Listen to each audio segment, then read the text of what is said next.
All right, well, welcome, folks, and thank you very much for coming along and being here today. I greatly appreciate you giving the time, and I welcome your questions. I'd just like to make a few comments about the report of the Justice Committee into the Treaty Principles Bill that has come out today. The report has had 300,000 submissions and not a glove laid on the idea that all Kiwis are equal in their rights. They have instead raised a number of alarming concerns that show why the Treaty Principles Bill should be passed into law. This report has in fact redoubled my commitment and the ACT Party's commitment to ensuring that all Kiwis are equal and recognised as equal with universal human rights before the law. I'd like to run through some of the objections that were raised. I know that there will be people who will point out that the weight of submissions is not proportional to public opinion. I've experienced this before in my career when I was responsible for the End of Life Choice Act. 90% of submissions on end of life choice opposed the bill, and yet when it went to a referendum, it managed to pass by 2 votes to 1, with 3 million New Zealanders voting in that referendum. What the arguments in the submissions have done is show us why it is in fact important to recommit ourselves to equal rights for all. A number of submitters have made the argument that Māori never ceded sovereignty in the treaty. There are 2 issues with that. One is the historical record where some rangatira or chiefs even argued against signing precisely because they believed it would mean that they were ceding sovereignty. But more importantly, a group of people who have made submissions to Parliament are arguing against the first principle in the Treaty Principles Bill, that in actual fact Parliament does have the full right to make laws in New Zealand, and they seem to believe that because they themselves are submitting to Parliament. More importantly than that is the fact that if Parliament does not have the ability to make laws in New Zealand, then the entire certainty that people require to build their lives, their families, their homes and their businesses under one clear set of laws in this country is eroded. And I think we've had a taste of the anarchistic vision of New Zealand with twin sovereignties through the hijinks and antics of Te Pāti Māori surrounding the bill. We've had people say that Parliament cannot interpret the treaty, that Parliament is unable to process a complex issue. In actual fact, Parliament is the representative of the people. Its membership is directly proportional to the wills of the New Zealand people. And if it is true to say that Parliament cannot decide what our collective destiny as a country is, then what people are really saying is that New Zealanders should be disenfranchised from deciding their destiny, and that is a recipe from disenfranchisement to disenchantment, and ultimately discontent and disunity in our country. Parliament must remain the highest court in the land. Some submitters pointed out that some other countries have different Indigenous rights in their constitutional setup. Some have used Canada as an example, a country where I happened to live for 5 years. The idea that because other countries have done it, it's something we should be willing to copy is simply illogical. And once you start to look at the state of Indigenous relations in a country like Canada, where they have taken a different view from equal rights, you quickly see that that is not something that we should wish to emulate as a country. There's been quite a contradiction, and I'd like to read out one passage between people who say that there's no need for the bill because Māori do not have special rights, and that the bill, on the other hand, should be opposed because it would somehow reduce the special rights that Māori in fact have. There was a passage in the Green Party Minority View which reads, "One often repeated statement was that Māori were given special privileges under the Resource Management Act. There was no substantive evidence provided for this, and the Auckland City Council in its oral submission rejected that this is the case." It goes on to say, "It is true that where there is an application for a resource consent for a use outside of the district plan, the interests of Māori, including local iwi and hapu, are relevant to decision making. However, it is hard to understand how consultation with the mana whenua is in any way a special privilege." Well, in fact, there are requirements under the Resource Management Act as it stands to consult mana whenua separately and at a different level from other submitters. in one paragraph, they managed to go from saying there are no special rights to point out exactly one of the special rights that the law or this bill is designed to confront. I think it's important to recognise also I believe that the objection to the bill I took most seriously, and that was the suggestion that Māori have a group right to language and culture that would be endangered by this bill. I believe that Māori language and culture is very important. As I said in my 2023 Waitangi Day speech up at Waitangi, it is critical that we should cherish the Māori language and culture. That is something I think we should all want to do. It's a beautiful language. It can be a very beautiful culture. However, it can be true that that is only possible with specific treaty protection. For one thing, there is nothing that stops us from having arts funding for kapahaka, as we saw with Te Matatini not so long ago. That does not require specific treaty protection. It is also true that we have had school choice, and people like me who do not believe that the treaty is a partnership are some of the prime movers promoting the idea of charter schools or kura horua that are precisely designed to give people the freedom and choice to pursue their own objectives and have their own access to language and culture under the law. Welcome, folks. Sorry to see. I'll let you set up and we'll carry on because I think these guys were live streaming, but thank you for being here. There's also been people who have made the point that the bureaucracy criticised the Treaty Principles Bill. Well, of course the bureaucracy criticised the Treaty Principles Bill. That was the most predictable thing that happened, because the whole point of the Treaty Principles Bill is that the bureaucracy and the courts and the Waitangi Tribunal, for that matter, have invented a set of principles that are inconsistent with liberal democracy. If we thought they had it right, we wouldn't have introduced this bill. So it's completely unsurprising that we've seen criticism from the bureaucracy of the bill. A lot of people have said that the bill is divisive. I believe the bill has revealed division, and actually the existence of that division is one of the primary reasons why the bill should in fact be passed. What the bill has shown is that many New Zealanders do not believe we all have equal rights, do not believe that Parliament has the sole right to govern and make laws in New Zealand. In actual fact, it has shown there is a large number of New Zealanders, both Māori and non-Māori, who believe that we are in what the Court of Appeal considered, quote-unquote, a partnership between races where two children born side by side in two beds in the same hospital on the same day should actually have a different role in our society based on which side of that treaty partnership they're on. That is divisive. That has grown up over the past 40 years, particularly since the Lands case in the Court of Appeal. That is what this bill seeks to address, and yes, it has revealed the division, but it has not caused division that began many years before this bill was even drafted. I'd like to conclude by saying that we will never give up. It doesn't matter how many of our political colleagues fail to support equal rights. New Zealanders are ready to have this discussion, even if some of their leaders may appear to be letting them down.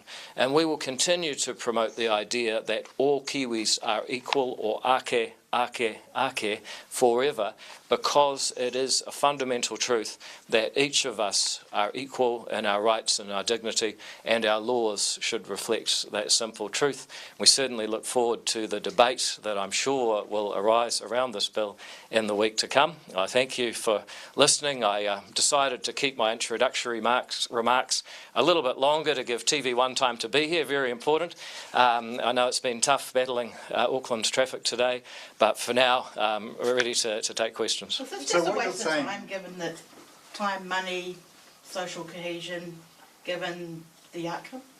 Well, first of all, the outcome is that we have a bill that I think has really enlightened the debate, and it's shown why equal rights are so important. It's also shown why the objections to all Kiwis being equal are often self-contradictory or illogical and weak, and I think it's a very important thing for New Zealand to have.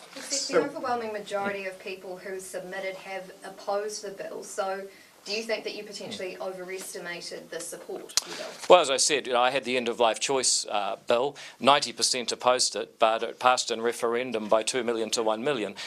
Issues like this often bring out disproportionate responses at Select Committee. That doesn't mean that New Zealanders don't overwhelmingly support the idea that Parliament is sovereign, all people's rights are equal, and that all people's rights should be upheld equally. Except in this context, though, it was about how many submissions were made, because obviously that is what is needed for the bill to pass. So within that context, do you think that you overestimated the support? Well, just tell me again what you're trying to say there. You believe that somehow the submissions decide whether the bill is passed? I mean, that's never been true. I've just given you an example of a bill where the complete opposite occurred.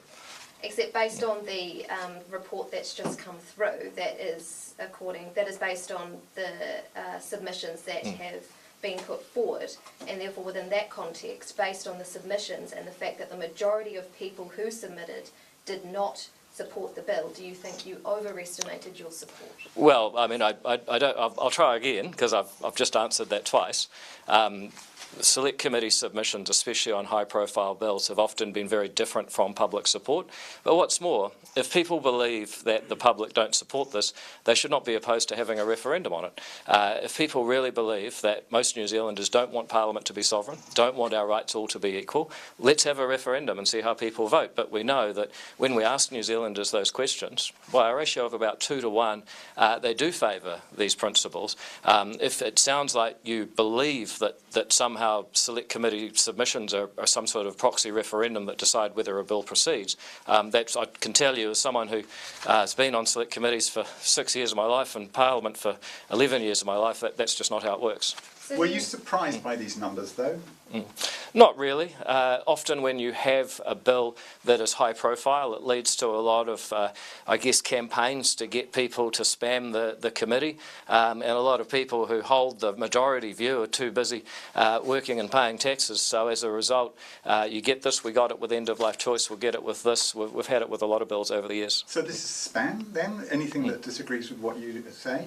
No, I just know that there's a very large number of submissions that if you were to look through them, would you say, is this a thoughtful contribution? Probably not. It could be the other way around, though, as well. Well, it certainly could be, but what we have done is looked at the summaries of the submissions and the submissions that have real substance, and then asked ourselves, is there really good arguments? Because there'll be people who want to make this a de facto referendum. My argument is have a referendum, but actually the point of Select Committees is to hear what the arguments are, and I defy anyone to find a compelling argument in these submissions that actually shows why we're not all universally equal and why Parliament shouldn't be making laws, which are really the two things that come out of it.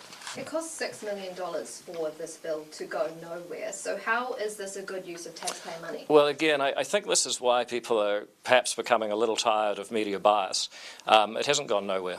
It has produced a report which outlines some of the most critical issues of the day, and I think advances the debate about why we need equal rights in this country.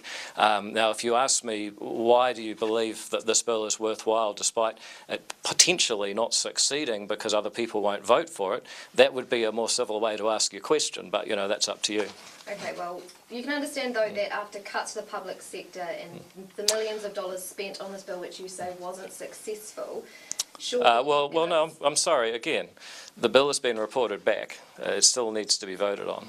Okay, so then this process hasn't been successful, I'll word it like that. Well, no, actually, this process has been very successful.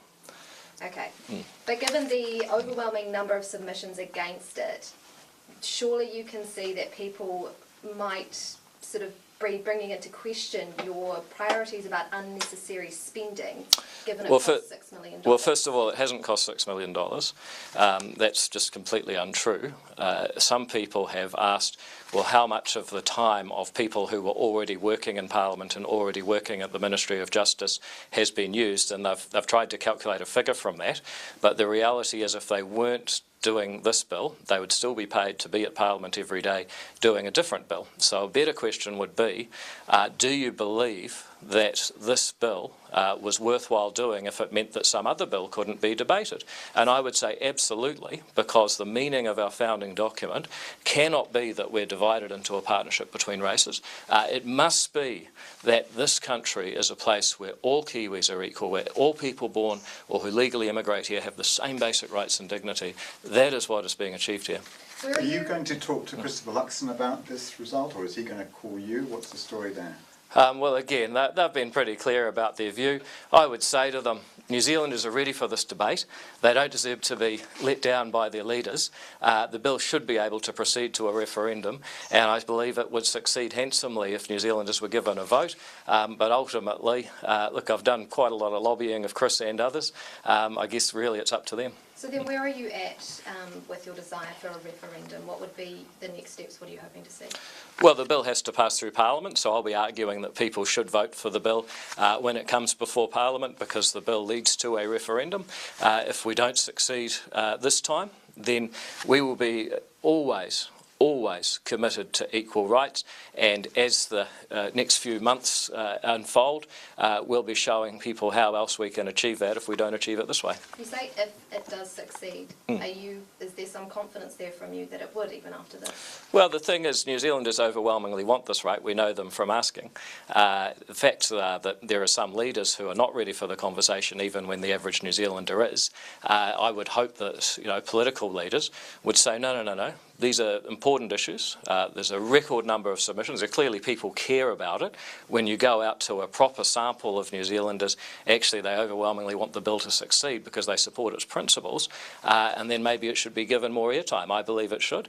If other people don't want to do that, that's up to them. So how are you saying that there's overwhelming support for the bill, whereas a sample, given the majority of submissions? Yeah. Look, let me just, I mean, this is going to be interesting for the people watching the live stream, I'm sure. For the fourth time, let me address this. The submissions in a select committee often are not proportional to the overwhelming opinion out there in the New Zealand public. Let me just run through this. But you would say that, wouldn't you? Well, no. I'm saying no. Can I let me? Because you know, you've asked the question 3 or 4 times now, and I've tried to answer it. So what we've just said in a release that's out, you can read it later if you like. You know, in December, reputable polling company, 1,000 people asked, do you agree with the following statements? The Executive Government of New Zealand has the full power to govern, and the Parliament of New Zealand has full power to make laws in the best interest of everyone and in accordance with the rule of law and the maintenance of a free and democratic society. Support 45%, oppose 24%. The Crown recognises and will respect and protect the rights that Hapu and Iwi Māori had under the Treaty of Waitangi Te Tiriti o Waitangi at the time they signed it. However, if those rights differ from the rights of everyone, this applies only if those rights are agreed in a settlement of a historical treaty claim under the Treaty of Waitangi Act 1975. Support 42, oppose 25. Principle 3, as proposed by the bill. Everyone is equal before the law. Everyone is entitled without discrimination to the equal protection and equal benefit of the law and the equal enjoyment of the same fundamental human rights. Support 62, oppose 14. So, you know, we can go around again, but that is what happens when you ask New Zealanders at large what they believe in respect of these 3 principles. How many in the poll? 1,000. So, moving on, you said it didn't cost $6 million, so can you clarify then how much it did actually cost? Well, it actually costs the cost of Parliament being able to do a different bill with the same people who are paid at the same time. A figure, a monetary figure, how much did it cost? 6 million, because that's the number we have. Well, yes, I know that's the number you have, but I don't think you understand why you have it. Look, the thing is that the bill is worked on by people who already work for the Ministry of Justice, who already work for Parliament. Now, if they weren't doing this, they would be doing another bill. So the cost, you know, you talk about the economic cost is what you give up in order to do something. Look, that is basically, they couldn't do perhaps another bill while they were doing this. We don't know what that bill might have been, but I would argue that having a proper debate about the true meaning of our treaty and whether it is something that actually divides us or unites us equally, I think that's a really worthwhile debate to have. Te Pāti Māori had some strong words, obviously, and it's you know, you can expect that. And I won't read them all out, but they said that the legislation is based on a false historical narrative. that was designed to take away Indigenous rights. How would you respond to that? Well, again, it's not taking away any rights. It's saying that Māori rights should be upheld. I mean, that's written in black and white in the bill. But it's also acknowledging that there's people from all walks of life living in New Zealand now, and they should all have equal rights. So it's not about, taking away. It's about saying that tiroranga tiratanga in the second article is really something that should apply to everybody. So, if they can tell me which rights do they think will be taken away, and this is what's really interesting about this debate, is that so often people will say, well, look, we don't believe Māori have any special rights. Then they say, you're taking our rights away. Well, it can't be both. Either you all have equal rights, and that's great, and you should support the bill, or you have different rights you're worried will be taken away, in which case we need to have a discussion about which ones they are. So I think, to Pāti Māori, the one thing is that they almost never speak in terms of specifics, and I think it would be helpful if they did, because then we could get down to the nitty-gritty of where this anxiety is coming from. Do you think that Māori have equal rights in practice? Yeah, I do. Do they have equal outcomes? I think that's a different argument.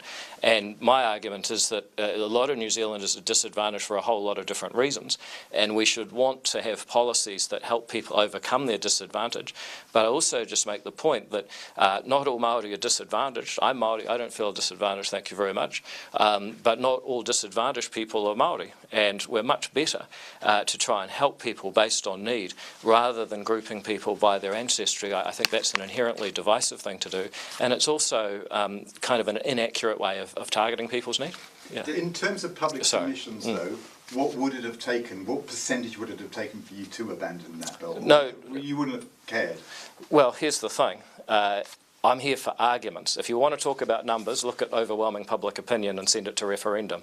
If you want to talk about arguments, what I got out of this is 300,000 submissions, for and against, not a glove laid on the idea of equal rights. And if anything, many of the submissions were so alarming because they said that we should all be divided by our ancestry. They've actually given me even more reason to keep progressing equal rights for all New Zealanders. Sorry, sir. Did the bill promote equality over equity?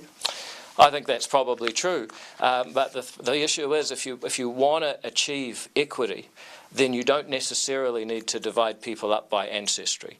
And so if you believe in equity, I just make the point that even two siblings who grow up in exactly the same household, exactly the same conditions, often end up with quite different lives despite everything being the same.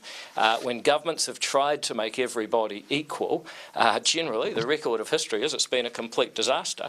I think what's really important is that we all have equal rights between the law, before the law, sorry. If there are two neighbours and they're both considering objecting to a resource consent in their region, then I believe that they should both have the same rights. It shouldn't be that one person, by virtue of their ancestry, should have a different right from the other. That's what the RMA currently says. If we're going to select, a board of people to govern a community resource, then all people should have the same vote and the same right to be represented on it. That's a democratic society. How happy are you with the debate that's sprung up around this bill? Look, it's been a really tough debate, but that reflects the underlying conditions. New Zealand is divided on this issue, so I wouldn't say I'm happy to be having it. There's lots of other things we could be talking about, but we need to have it, and I'm very proud that actors had the bravery, the articulateness and the patriotism to actually bring a difficult issue to the fore that people want debated, but very few people in politics are prepared to do. Has this outcome from the Select Committee been embarrassing for you? Well, I don't see why that would be. If there were compelling arguments against the bill that we've put up, then we'd have to reconsider, but there's nothing embarrassing about that. That hasn't happened. So I guess, if anything, it has just confirmed that there are no good arguments against all Kiwis being equal, but there are some very important reasons why it's probably become more urgent in light of some of the views people have. Is it disappointing that your coalition partners haven't come around to your argument? Look, Kiwis are ready for this debate. They overwhelmingly want the debate, and yet not all of their leaders have had the courage that they're showing to front up and have it. And you mentioned referendum. Is that the next step then for you in terms of progressing this bill? Is that where? Well, if you're asking about a citizen-initiated referendum, I ruled that out a long time ago. There are some people who would like to see that. The referendum in this bill would have been held only after the bill had passed. That may still happen if people change their mind in the next few weeks. But you know, if they don't, then just watch over the coming months running up to the next election. We'll talk about what the next steps are to make sure that all Kiwis are equal. So could this be a feature in a future coalition agreement, this bill? I would never rule out. We're never giving up. Equal rights are too important. And, you know, to be honest, it wouldn't matter. I mean, the country is in favour of equal rights, but even if the whole country was opposed to it, I'd still say that all people having the same basic rights is the right policy. Yeah. All right. Thank you very much, thank you very much, folks. This has been great fun. And live stream's going to be a cracker for a lot of people, and I really hope that you guys have a great day and get home safe in the wet Auckland roads. I'm assuming that you don't want to ask me about any other issues, otherwise I'll get on. All right, thank you very much, guys. Cheers.